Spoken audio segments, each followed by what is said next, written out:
मामा आज कौन रोषेई करछ कि इतनी जोर से वासना आउची?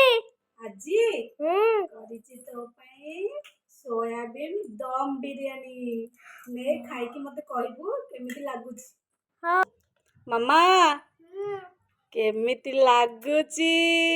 मामा सुपर सतरे हाउ मामा is your best mummy. Thank you welcome मामा। मु करे बसैली मु पियाजटा को गोल गोल काटी देछि आपण लंबा चाहिले भी काटी परिबे काटी देकी आमे जिबा पूरा गैस को हाई फ्लेम रे रखिबा पकेकी पूरा लाल कड़ा कड़ा लाल हैला पर्यंत पियाजटा को भाजिबा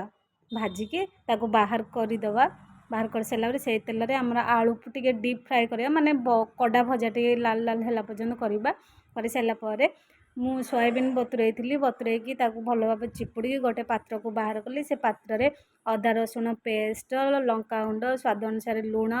हलदी गरम मसला बिरयानी मसला आउ दही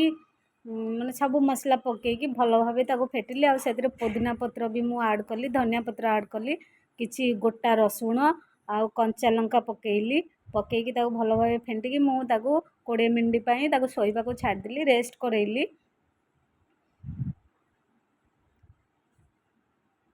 भल भाव ताको फेंटा फेंटी करिकी छाड़देवा हमरो 20 मिनिट से रेस्ट हवा भितर मु कौन कली गोटे हांडी बसैली हांडी बसैकी सेतरे मु पानी गरम कली अल्प पानी से खड़ा मसला सब जो दालचीनी जीरा गुजराती अलैच लवंग गोलमरिच सब पकेली लेंबू भी पकेजी तेल टिके पकेली घी पकेली ता फुटी गला परे सब बाहर करदेली चावलटा को भल भाव वाश करके भल भाव धोईकी बिरयानी चावलटा को ताको पकेली बिरयानी चावलटा भल हेला पर्यंत चलतु तरकारी तेल बसैली जीरा